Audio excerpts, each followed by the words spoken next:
Então, queridos irmãos, graça e paz a todos.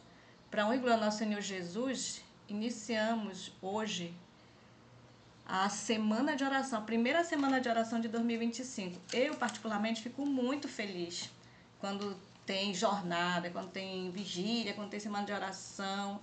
Eu me regozijo muito. Deus seja louvado e eu espero que os irmãos também tenham essa felicidade. E não o pensamento de, mas é uma semana, todo dia eu vou estar na igreja, vai ser cansativo. Não. Que o pensamento seja um pensamento de alegria, né? Quem não tem essa alegria, possa ter a partir de hoje. O tema central de 2025 para as semanas de oração é a vinda do Filho do Homem. E esse tema central foi realizado vários subtemas, divididos em 3 meses, né? Que nós vamos fazer agora a nossa primeira, que é em fevereiro, depois vem em junho e outubro, com os subtemas relacionados a esse tema tão importante, a vinda do Filho do Homem, porque é um tema oportuno, é um tema que nós estamos vivendo. Então, vivendo nos últimos dias, nós estamos vivendo nos últimos dias, nós somos testemunhas oculares de tudo que está acontecendo. Então, Mateus 24:33 diz assim: também quando virem todas estas coisas, que coisa a gente está vendo? A gente vai ver algumas coisas aqui, mas nós estamos vendo tanta coisa, né?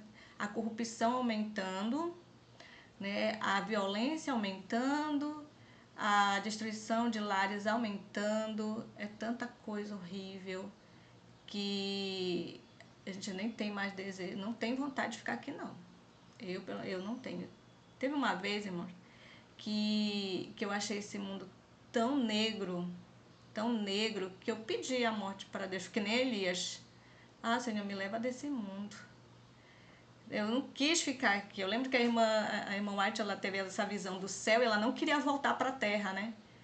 E o anjo disse, não, você precisa voltar. E se você permanecer firme e forte até o fim, você vem para cá.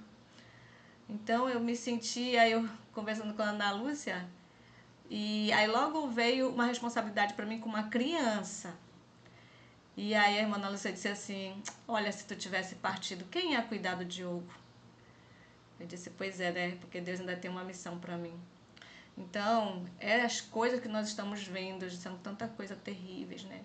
Saibam que Ele está próximo às portas. Então, isso quer dizer que Jesus está às portas. Não devemos brincar com o tempo. Irmãos, eventos que precedem o fim. Cristo preveniu seus discípulos da destruição de Jerusalém e dos sinais que ocorreriam antes da vinda do Filho do Homem. Todo o capítulo 24 de Mateus é uma profecia a respeito dos acontecimentos que precederão esse evento. E a destruição de Jerusalém é usada para representar a última grande destruição do mundo pelo fogo. Irmãos, isso aqui é muito interessante. Jesus falou para eles que Jerusalém seria destruída, mas ele sempre dizia assim, vocês não estão preparados, né, para ouvir muitas coisas. Mas falou que como seria, quais seriam os sinais. Lá no livro O Grande Conflito, fala que tinha uma porta imensa no templo, que eram 12 homens para abrir essa porta. E essa porta abriu assim, do nada, à meia-noite. As nuvens eram transformadas em carruagem, né, de exército. Então, tudo isso. E o sinal maior foi quando eles prestaram atenção que o exército que sitiou Jerusalém, ele se retirou. Então os que estavam atentos aos sinais aproveitaram a oportunidade e fugiram de Jerusalém. E quem ficou foi uma carnificina, que até os próprios romanos, quando entraram lá, ficaram horrorizados. Porque lá dentro eles ficaram sem água, ficaram sem comida, presos ali, porque eles não podiam sair. Quando saíram, eram mortos pelos romanos. E aí começaram a matar uns aos outros, comer uns aos outros. Foi um canibalismo ali dentro. Então foi muito horrível. Hoje não é diferente. Hoje não é diferente com a gente. Deus está mostrando os sinais. Os sinais que ele mostrou lá para os discípulos. Guerra, fome, peste. Isso daí só é o princípio das dores. Estamos vivendo só os princípios das dores. Mas a gente vê que esses princípios das dores estão aumentando. Né? Essas coisas elas estão evoluindo mais para a destruição. Cristo, no Monte das Oliveiras, enumerou os juízos terríveis que deviam preceder sua volta. e ouvireis de guerras e de rumores de guerras. Porquanto se levantará nação contra nação, reino contra reino, e haverá fome, peste e terremoto em vários lugares. Mas todas essas coisas são o princípio das dores. Se bem que essas profecias tivessem tido cumprimento parcial na destruição de Jerusalém, aplicam-se mais diretamente aos últimos dias. Então, elas cumpriram parcialmente, né, na destruição de Jerusalém, mas hoje elas estão se cumprindo mais detalhadamente. A gente vê que essas pestes, cada doença, né, aparecendo, doenças e doenças aparecendo, e o negócio assim tá ficando difícil, né? Bom, nós vimos que Deus, ele está nos prevenindo, ele está nos orientando. Mas será que estamos atentos para ouvir? Estamos ouvindo? E quais os sinais que ele nos permitiu ver nos céus? Ao fim da grande perseguição papal, declarou Cristo, só se escureceria.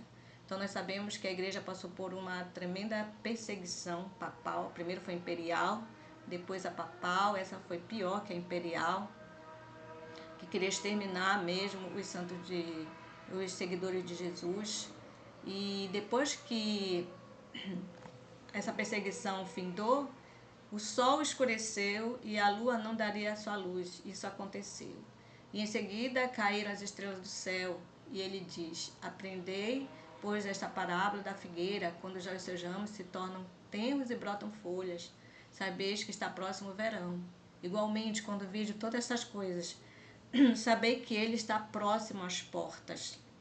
Então o sol já escureceu, a lua já não deu sua luz, as estrelas caíram, né? Foi uma chuva de meteoros muito grande, mas tudo isso já aconteceu.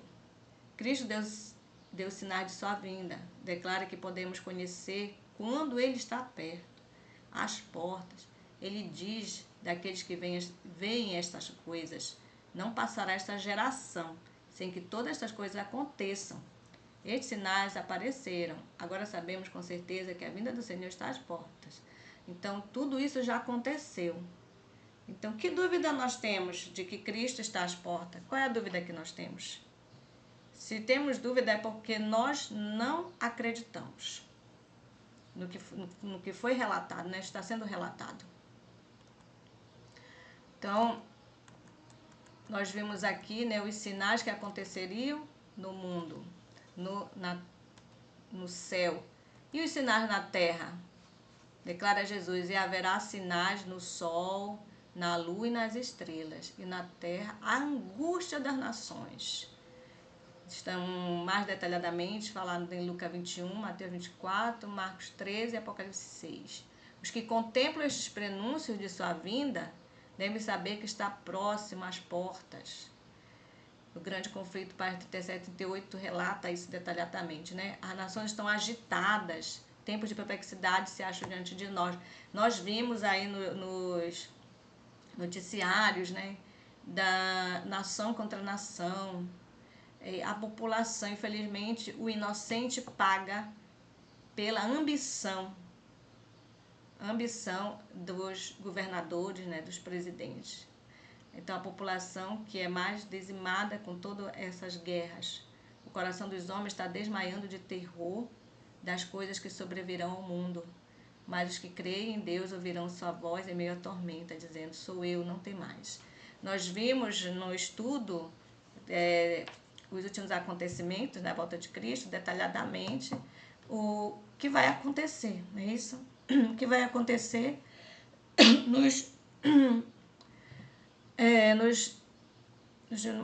mínimos detalhes antes de Cristo voltar. Nós sabemos que Cristo está às portas. Cristo está às portas. Só um momento, irmãos.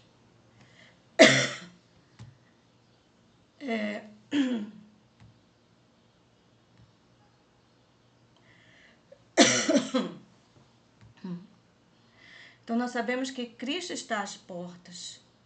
E tudo isso nós estamos vendo, essa situação. E sabemos, segundo os estudos que estamos tendo o privilégio de ter, que coisas piores virão. como falou aqui o escrito, é só o princípio das dores. E o princípio das dores já está sendo tão dolorido, né?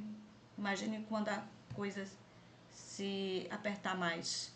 E Deus está dando oportunidade para nós nos prepararmos, né?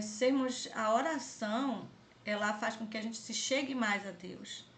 Ela faz com que a gente conheça mais Jesus. Ela faz com que a gente sinta o desejo de uma purificação sincera no nosso coração, na nossa vida, sermos uma nova criatura. E também vai nos libertando de muitas coisas que estão no nosso coração, na nossa mente, que atrapalha o nosso crescimento espiritual. Então, Deus está mais uma vez alertando nessa semana de oração as coisas que nós já estamos vendo, que já está acontecendo e o que vai acontecer. E Ele está nos preparando para que possamos ser que nem os cristãos que estão lá em Jerusalém, ficaram em Jerusalém, observando os sinais, para não sermos pegos de surpresas, né? E aproveitarmos a oportunidade. Então, Jesus, ele é maravilhoso, né, irmãos? Porque ele nos alerta, nos orienta. E ele nos deixa um convite. Como discernir o falso do verdadeiro? Em um mundo cheio de enganos, Deus nos dá um caminho seguro. Venha descobrir a luz da Bíblia. Como identificar a verdade e fortalecer sua fé. Amanhã temos um encontro marcado, teremos mais uma noite especial de aprendizado e reflexão. O tema será falsos profetas e falsas visões. Então, a gente vê tudo isso acontecendo. Falsos mestres, falsos profetas, eles não têm amor à verdade, né? O amor que eles têm é pela fama, é pelo dinheiro, e não tem amor pelas almas, e ficam disseminando mentiras. E eles falam de acordo com o que as pessoas querem ouvir. Por isso que as pessoas querem estar lá. A melhor coisa é você descobrir o que está na Bíblia e seguir o que está na Bíblia. Muitas pessoas, sabiam que pessoas têm medo da Bíblia? Tem pessoas que têm medo da Bíblia. Por quê? Porque sabe que lá está a verdade. Sabe que lá está a verdade. Sabe que pode abrir a Bíblia, ela pode fazer uma mudança na vida dela, mas Satanás fica ali ao pé dela para ela não fazer isso, né? Então, nós vamos, nessa semana de oração, orar pelas pessoas que já estão presas a esse mundo, principalmente as nossas familiares, que ainda não estão presas ali às coisas do mundo, não conseguem sair. E que nessa semana de oração nós não possamos ser egoístas, mas fazer o convite para pessoas terem esse encontro com Cristo, tomarem essa decisão e se prepararem, né, para a grande vinda dele, e se preparar também para não serem enganados, como muitos, milhões estão sendo enganados. A gente vê que hoje igrejas estão surgindo pessoas que não têm nada a ver com as coisas de Deus e pegam a palavra, né, usam a palavra de Deus com a sua própria interpretação, não tem nenhuma interpretação do Espírito Santo ali, e infelizmente enganos muito estão sendo enganados, muito estão sendo enganados. Então que Deus venha quebrar essa maldição de engano na vida daqueles que todos realmente querem a verdade. Então esse é o convite especial para todos, fiquemos atentos para esses últimos acontecimentos, né? E podemos ficar de pé naquele dia e dizer: eis o nosso Deus a qual aguardávamos. Amém. Amém. Amém. Amém. Amém. Amém. Amém.